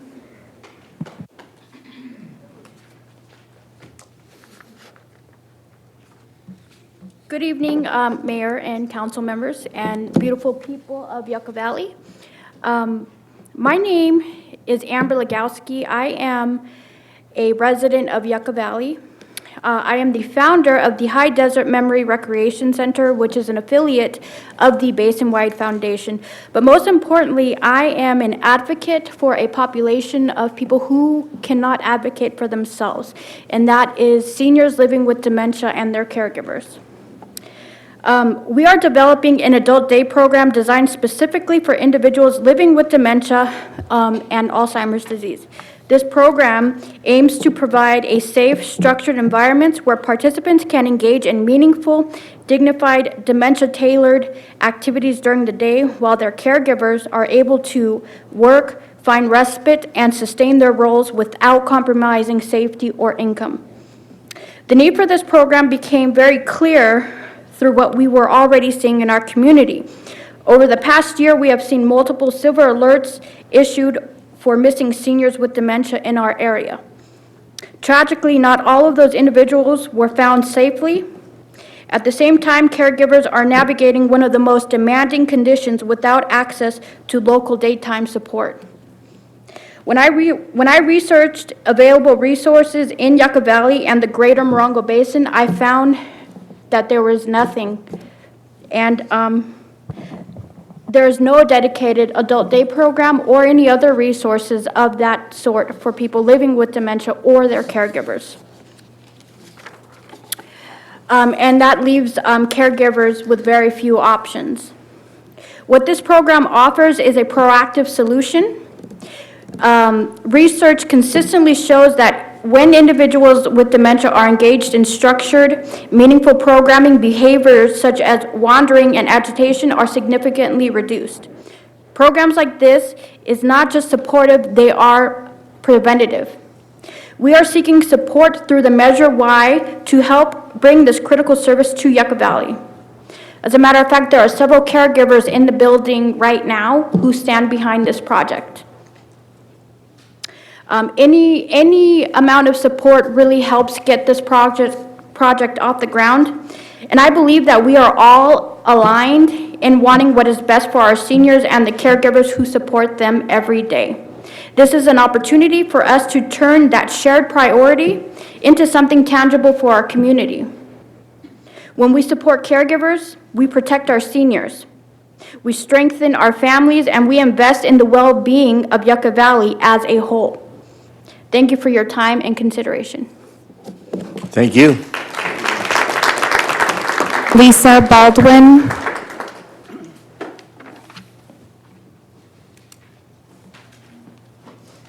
Good evening, Mayor and council members. I am Lisa Baldwin. I'm the Executive Director of the High Desert Pregnancy Clinic, and I brought with me some of our team over here. We are comprised of a board and 3 part-time staff members and 4 dedicated regular volunteers and many, many community supporters, churches, individuals, businesses. And we are so thankful to partner with the town on just providing a service that no one else really provides in this area. We offer free services to anyone who comes through our doors. We offer pregnancy tests and ultrasounds and any material items that they need. And we have been struggling financially like a lot of nonprofits. And through Measure Y, through generous contributors, and the gift of a building, we are now moving into a new building that was gifted to us, and we are so excited to have our forever home. We're going on almost 50 years I'm new. I've only been around for 15 months, but several of the volunteers and staff have been around for 10 plus years, but the clinic has been around for almost 50 years, and we hope to continue another 50 and on. But with the gift of this new building, we have a forever home, but it did need renovations. It was a church, and it's a very old building, and we need to get up to the California Health Department standards. And so this grant will allow us the opportunity to continue upgrading and getting everything ready for our grand opening. We did want to invite everyone to come to our open house and ribbon cutting on May 28th. We're going to have a little open house time from 10 to 12 and hope to see some of you there, all of you there. Yeah, we're really excited for this new chapter. God always provides, and I thank you for your participation. Does anyone have any questions? Not this time. Thank you, Okay, though. thank you. Thank you. Jane Marie Afohulu. That's why I have her call the names, not me. It was a good attempt. Okay. All right. Hello, everyone. Good evening. My name is Jane Marie Ofuhulu. I'm a resident here in Yucca Valley. Thank you for the opportunity to speak tonight. And I promise my speech tonight is much easier than trying to say my name. I'm joined by my volunteer board president, Jennifer Cusack, board member Heather Quintana, and a few other board members sitting behind us. Exactly 1 year ago, this was the very first place I ever publicly spoke on behalf of Basin White Foundation. At the time, I was brand new to this role, and Basin White Foundation did not receive any funding. But even then, I am left grateful for the opportunity to be part of this conversation. For nearly 30 years, we are approaching 30 years this summer, Basin White Foundation has supported projects and programs that continue to benefit this town today, including the California Welcome Center, the Youth Sports Coalition, which helped create Brem Park and provides sports scholarships for local youth, and Miracle League of the Desert, which helped create the Miracle League field right here in Yucca Valley. For those of you who don't know, the next inclusive field is nearly 100 miles away. Many of our affiliate partners under our fiscal sponsorship model operate very similarly to independent nonprofits. Basin White Foundation helps provide the financial oversight, the admin support, resources, and structure needed to help those partners grow successfully so they can still focus on their mission. Because the truth is, many people have incredible ideas trying to serve others, but turning a good idea into a sustainable program takes more than passion alone. Unfortunately, you still need budgets, paperwork, and way more spreadsheets than anyone warned me about. This year, multiple affiliate partners under our fiscal sponsorship model applied for Measure Y funding alongside Basin White Foundation itself. And honestly, I think that says something really powerful about this town. More people are stepping up, getting involved, and actively working to serve others. 26 organizations applied because because the people care deeply about this community, and that's a really beautiful problem to have.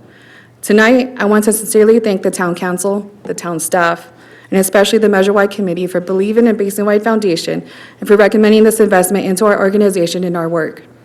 Within my first 10 months as executive director, we've more than doubled our affiliate partnerships and volunteer board of directors while quadrupling our memberships. Yet despite all of this growth, Basin White Foundation still operates with just one part-time paid staff member. And while we deeply appreciate the town's investment in Basin White Foundation, I also hope continued conversations can happen around the affiliate partners serving the community under our fiscal sponsorship model. Many of these affiliate partners have unique needs and are creating meaningful impact throughout the town as well. When Basin White Foundation grows stronger, our ability to support more community programs throughout this town grows stronger too. And I'm grateful to be doing this work alongside everyone sitting behind me, because you're the heart of this community. And to everyone in front of me, thank you for your leadership and everything. Together we can, and together you are. Thank you. Thank you. My last request to speak card is from Shannon Lamoureux.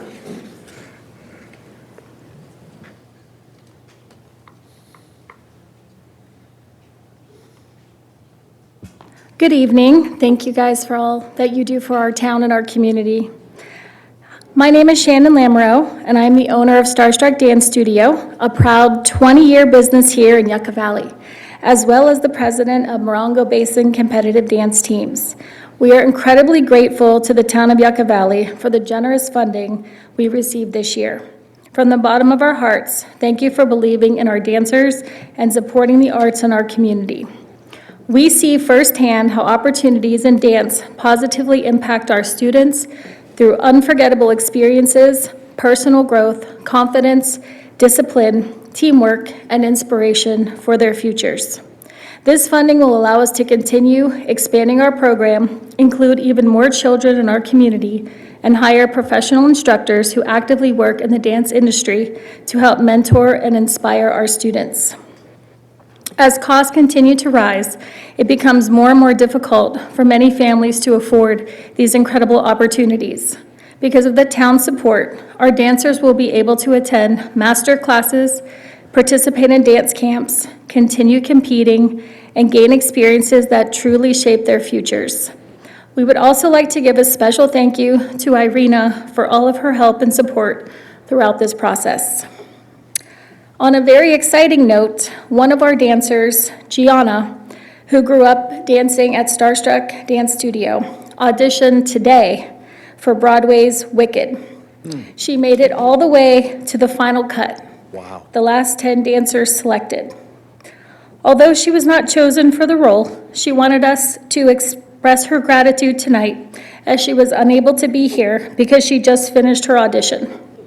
Stories like hers are a true example of how important these opportunities are for our youth and how far dreams can go with community support. Thank you again for investing in the children and families of the Morongo Basin and for helping us continue to make a meaningful difference through the art of dance. Thank you. Thank you. Well, thank you. That's quite incredible when you hear and get a glimpse of it, and I know there's many of you out there that have equally moving stories on the people that you reach and how passionate you are about your work. So it is an honor that we have the opportunity to help in this way. Any council member questions or a motion? Yes, go right ahead. Or do you want to gather your thoughts? It's right here. You got it? Okay. I believe it was Turn Amy. microphone. Basin-wide affiliate for the High Desert Memory Recreation Center. Very unique idea. I think it's very important.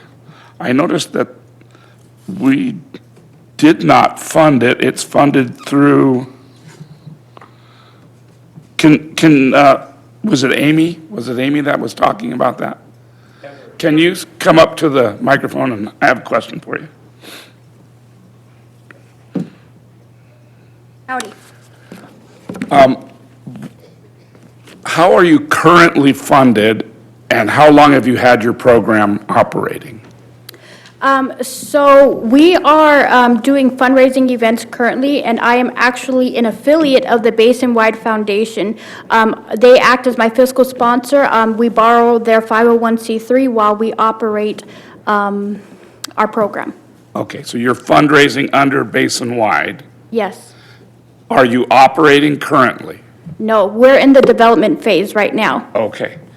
I just want to emphasize this is an extremely important function, as I know many of us in the audience, and myself included, have family members that have Alzheimer's or dementia, and it is an extremely taxing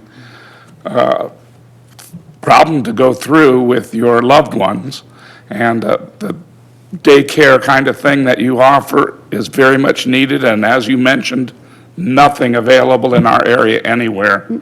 I think this is a very, very if I may worthy interrupt, the program. closest available option is all the way in Palm Desert, which is not realistic for our residents Not here for in us Yucca up here. Valley. Yeah, especially at $8 a gallon of gas in the future. That's So, right. I don't know, I would like to make, we'll talk about it later, I guess. But I think you're doing a great thing. Keep at it. Well, thank you. I appreciate that. All righty. Thank you so much for allowing me to speak with you guys and for allowing me to be here. I really do appreciate it. Thank you for your time and This is the best part of community, consideration. the stories that we've heard and the ideas that come forth from the community to solve problems that we all share. It's priceless. It's really important. Thank you. Thank you. Councilmember Dennison. Yes, thank you, Mayor. So we heard a couple times the term Basin-wide Foundation, so I'm very thankful for the work they do in our community. It gives an opportunity for organizations to either get started or to continue as a group of, have a common focus in our community through our nonprofits. They do help maintain structure and certainly accountability, and they have helped a lot of organizations get organized in a way that they can be sustainable. That's the most important thing in our community is the sustainability of it. I will say one thing, though, is many of you know that were here tonight that had received funding from Measure Y had applied in the past. And that's very important because it's very difficult. There's so many things. As Jordan had said during her presentations, we had close to $800,000 in requests for opportunities to benefit our community. We'd like to do that. This year, our funding was increased by 50% for the 2-year period over the previous years where it would have been 200,000. So we're working as hard as we can, and that's the direct result of our Measure Y measure to help sponsor these kinds of programs. So I just want to say, continue to be passionate about what you do, continue to be engaged in these types of opportunities to help build your services for our community, because it does help. People have seen today that they have not made these the rated cuts before. There may be other funding models that we could use, but continue to be passionate about what you do, because it is very, very important for our community. Thank you. Thank you. Jordan, on here it shows that the Basin-Wide Foundation, which we have a lot of people working underneath them or under the umbrella organization, we had awarded more money than what was requested. Can you explain that? Yes, so the concept based off of Basin-Wide's affiliate program would be that they could receive more funding and do what they are best at, which is to assist these other affiliate partners over that 2-year period. So that might answer your question. And that's why we awarded a little additional monies, because Correct. then they can filter through and helping some of these worthy causes. Councilmember Rhodes. I just want to say how impressed I am with how many people want to help in Yucca Valley, how many volunteers there are. Some of you know, I know Linda knows, I was involved with the foundation for a long time, me and her and a lot of people. And near the end of that foundation, it was getting hard to get volunteers. And this is really encouraging. It looks like some of you are, I'm sure you're still struggling for volunteers, but it sounds like some people are adding volunteers. And so that's really great, and it's heartwarming. And I just want to say congratulations to everybody that got some kind of award, and everybody that didn't, hopefully next time. Thank you. I would like to make a motion that we approve the recommendations and thank all those that applied as presented. I'll second. We have a motion and a second. If there's no further discussion, roll call. Councilmember Dennison, Yes. Rhodes, Yes. Lombardo, Yes. and Mayor Abel. Yes, and now we can get our Mayor Pro Tem back if he's still awake back there. Still awake. Thank you all very much. And thank you for taking the time to be here tonight, supporting one another. We'll move on to our Special Revenue Fund Budget Review, item number 19. Should we wait for Mayor Pro Tem? Yes, I made you wait for him to leave, so let's wait for him to return. Thank you. Uh-huh. Yeah.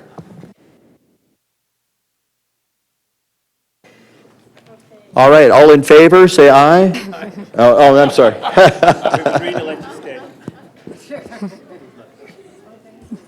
All right, Jordan, go right ahead. Thank you, Mayor and Council. I'll be reviewing the proposed special revenue fund budget for fiscal year 26 and 28.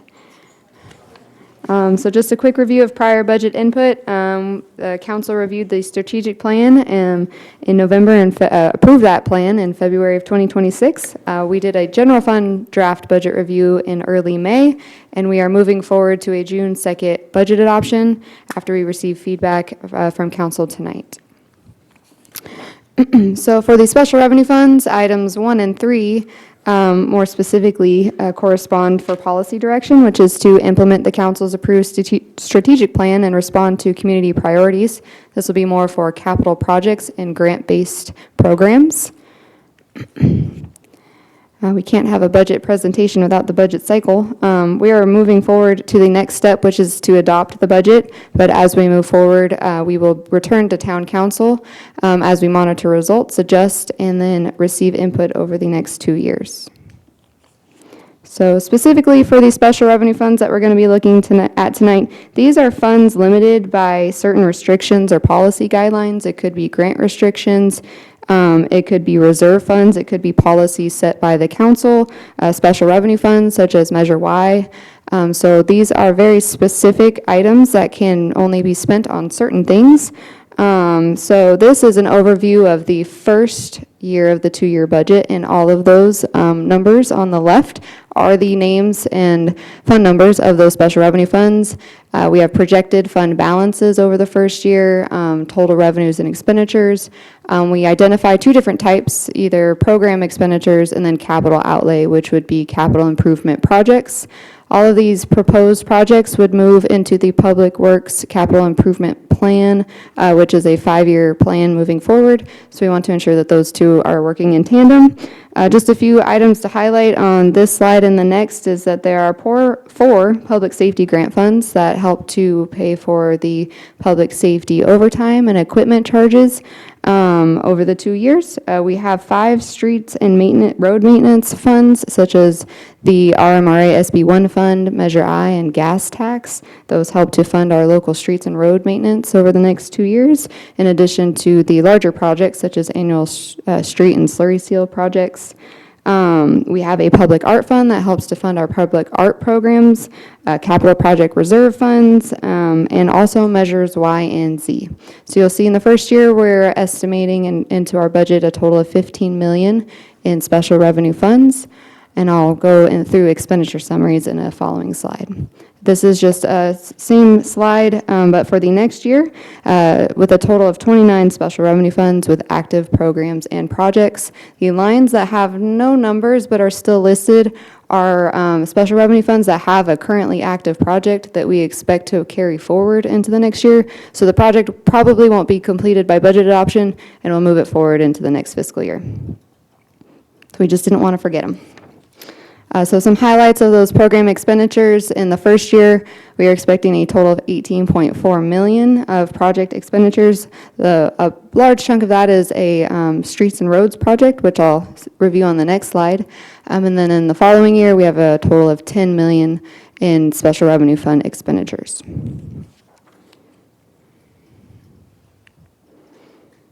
So some major projects just to highlight out of these programs. Is the public safety equipment is a total of a $300,000 budget in each year. Annual street maintenance is funded again by that SB1 and Measure I funds for a total of $1 million each year. There is the Yucca Trail widening project, which is Measure I funded. That contract is at $4.4 million provided for Measure I. Also the Highway 62 airway widening project, which is also Measure I funded at $2.4 million. We are proposing to include in the upcoming capital projects the BREM 2 turf and irrigation improvement. That is an approved CDBG project that they're allocating $100,000 of grant funds to.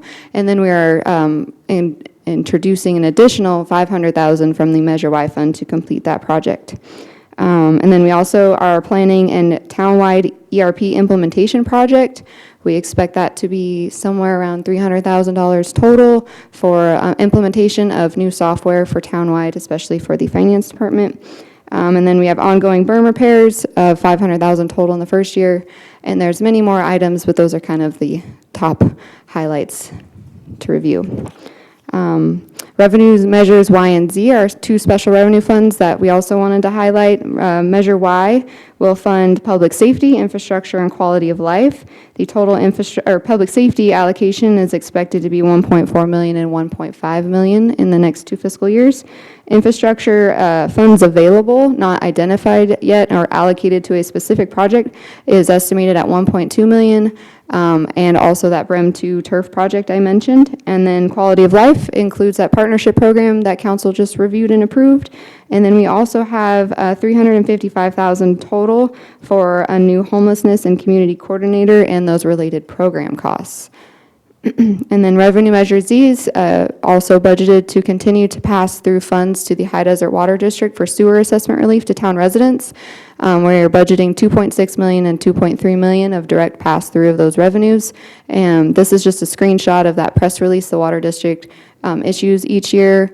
Historically, it's reduced those sewer fees by roughly 40 to 50%, and we're hoping to do the same in the next 2-year budget cycle. That was really fast to review millions of dollars of projects, so I'd be happy to answer questions. It's recommended that the council receive and file this presentation as proposed as a draft budget for special revenue funds for fiscal years 26-28, and then also direct staff to incorporate any desired changes and return the proposed budget for adoption for the June 2nd meeting. Happy to answer questions after public comment. Thank you, Jordan. Any public comments on the special revenue measure budget review? Anyone online? All right, bring it back to our staff. Any questions from staff? Or, excuse me, bring it back to our council. Any questions from council? No?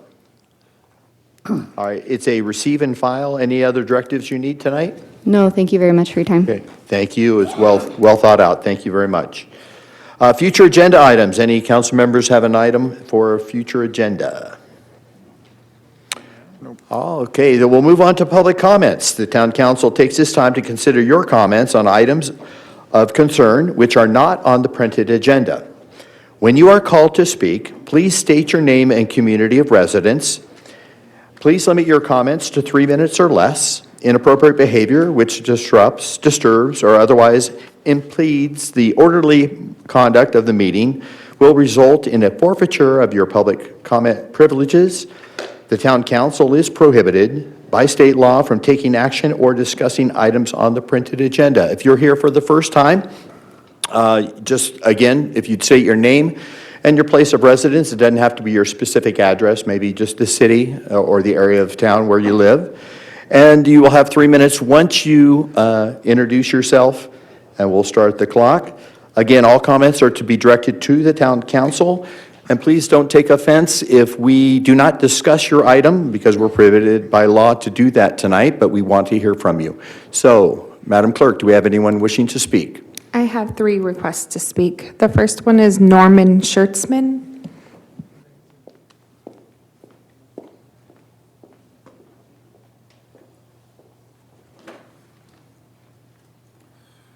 Good evening. My name is Norman Schertzman. I live at 58140 Aurora. I've been there for 14 years. I spent 3 days burning tumbleweeds this last couple weeks. I filled up a couple garbage cans. It takes hours and hours of my time. I look over at the field across the street and they got a new crop growing. I think that code compliance would serve us better, the people who live in the area, if they don't wait for us to complain, but after a big wind, his first thing he does after he gets done his office duties is just drive the neighborhood and look, because they're there.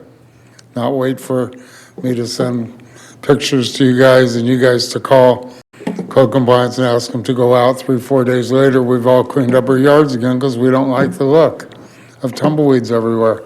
It's a fire hazard. Something needs to be done.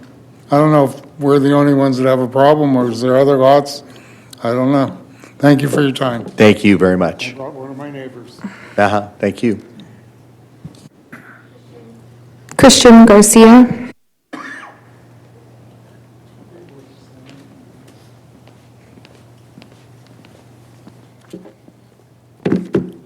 Adjust this a little bit. All right. May I begin? Yeah, oh yes, please. Just state your name and place of residence. Of course, thank you. Good evening, Mayor and council members of the town of Yucca Valley. My name is Christian Garcia, and I'm one of the owners of, and alongside my partner here, of the only licensed dispensary in the town of Yucca Valley. We are a medical-only facility, and we are operating in the Old Town Yucca Valley in the old schoolhouse in Old Town Industrial Commercial zoning. I'm here today to ask you to update the current cannabis ordinance to allow delivery for all adult use customers, not just medical patients. Right now, our business is restricted to medical-only delivery due to outdated local regulations. This means that before a customer can even place an order, they must first provide a California medical recommendation. We then verify identification, confirm the delivery address, and ensure full compliance before completing the delivery. We follow strict rules, operating responsibly, and remain fully compliant with the state law. However, despite these restrictions, adult use cannabis is already being delivered throughout the Morongo Basin by companies located outside of the Yucca Valley. These businesses are not limited to medical-only sales. As a result, they are capturing revenue that could be staying here in our town. So while cannabis sales are happening locally, Yucca Valley is not really benefiting from it.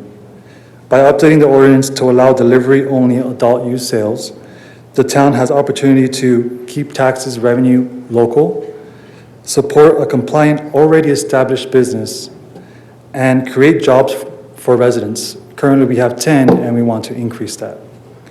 And also reduce customers taking their business elsewhere. This is not about introducing storefronts or expanding beyond control. I want to be clear. This is about making a small, reasonable update that reflects current state laws and existing community behavior, while maintaining a delivery-only model. I want to continue growing my business here and creating jobs and contributing to the local economy. But in order to do that, the ordinance needs to reflect today's reality. I respectfully ask the council to consider updating the cannabis ordinance to remove the medical-only restriction on delivery. I also welcome anybody to come by and take a look at the facility and the property and the business operations. Thank you for your time. Thank you, guys. Thank you. Donald Burton.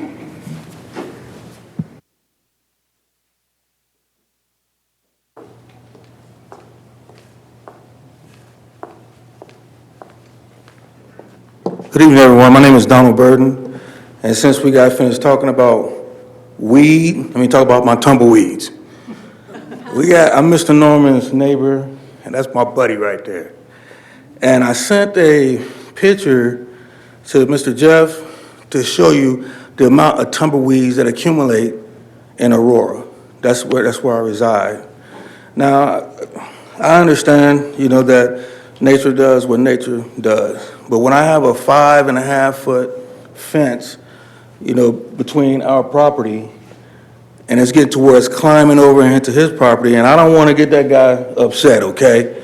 So I want to keep the peace in the neighborhood. I also want to see what we can do to even this thing out, because it's coming straight across from the street right on the approach end of the airport. Now, being a retired Marine, also a crash fire rescue type of Bubba, I understand that approach end is probably catching that draft as they come in. What are we going to do if it starts blowing in our neighborhood and start blowing on that airfield? There's a good chance one of those aircraft come down and suck up those tumbleweeds, and we'll have a bigger problem. Now listen, I've been in the neighborhood for 2 years and I love it, and I got a great neighbor that brought me out today, so I do apologize, for my, absence in the past. But I'm here to tell you right now that if I have to get a special truck just to get, please, Mr. Jeff, show them that towering hunk of weed that we got out there. If I have to get a special truck out there to get those tumbleweeds, and I'm already paying for landscaping, I think that, that might be something that need to be looked at. Thank you for your time, and thank you, the beautiful people of Yucca Valley. Thank you. Thank you. Yes, okay. Anyone else, come on up and state your name and place of residence. You'll have 3 minutes. Good evening. My name is Alexandria Fenner, and I live next to Macras Park, my neighbor. My neighbors and I have been dealing with the park's lights shining into our homes and yards for many years, specifically my back porch, master bedroom, and my guest bedroom. The town has acknowledged this is an issue. I have much documentation. The town got bids in 2024 for lights. They renovated the park in 2025 without fixing the lights. They informed me at that time it would be addressed in 2026, Jeff. And now I'm hearing 2027 with no clear timeline. I found an original complaint from 2023, and it was, the evening lights can be seen across the valley The Macris Park's lighting needs to be shielded. It was answered by Yolanda Perez by stating, "There is no violation with lighting fixtures located in Macris Park. These lighting fixtures are exempt from town ordinance." No, they are not. So now we're going on not seven, I apologize, 4 years. I'm not here to threaten legal action, but when I raised this with the town, I was told the county has no authority. I understand that, but even so, the town still has to follow its own ordinances, but also California's nuisance laws, just like its citizens do. I want to be clear, I do not accept 2027 as reasonable, starting from the complaints that have been lodged. I understand that projects take time, but multi-year delays for a simple lighting correction are not considered reasonable under California nuisance standard, especially when the timelines keep shifting. I'm asking the town to explain why 2027, with no specific plan, is considered acceptable, and why not, in the interim, to correct them. There's no specific plan as far as light shields or perhaps change of angles. Lighting correction in the state of California, a reasonable time is measured in months, not years, and multi-year delays with shifting timelines are not considered reasonable under California nuisance standards. I respectfully ask you to address this in a timely fashion. I'm not going away. I will be back until I get this resolved. And I do thank you for your time, and I thank you for the efforts that have been made as far as timing with the lights. But that's not my issue I'm bringing up. It's the lights. Thank you. Thank you. Anyone else here tonight that would like to speak? You have 3 minutes. Please state your name and place of residence. Good evening. My name is Katie Nartonis. I live in Yucca Valley up on the Mesa. I am the acting gallery director for the HDA High Desert Artists Gallery and Art Center, and I want to invite you all to our second anniversary exhibition opening on May 16th, Saturday from 5 to 7.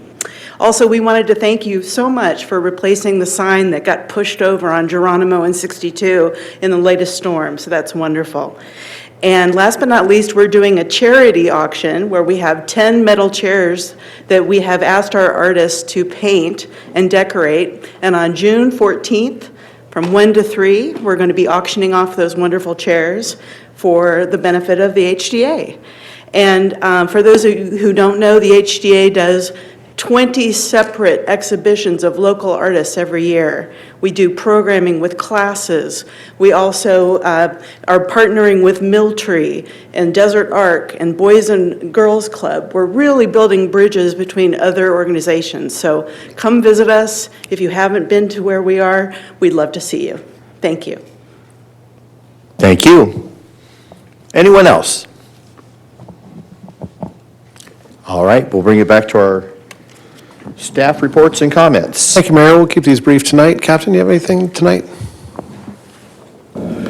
Sure. We, in the near future, are going to be doing another OHV enforcement. We're having our HOPE team come out, bring their off-highway vehicles with them, so it'll be a dual OHV enforcement and homeless encampment, not only identifying, but trying to eradicate some of these encampments that are in the outlying areas.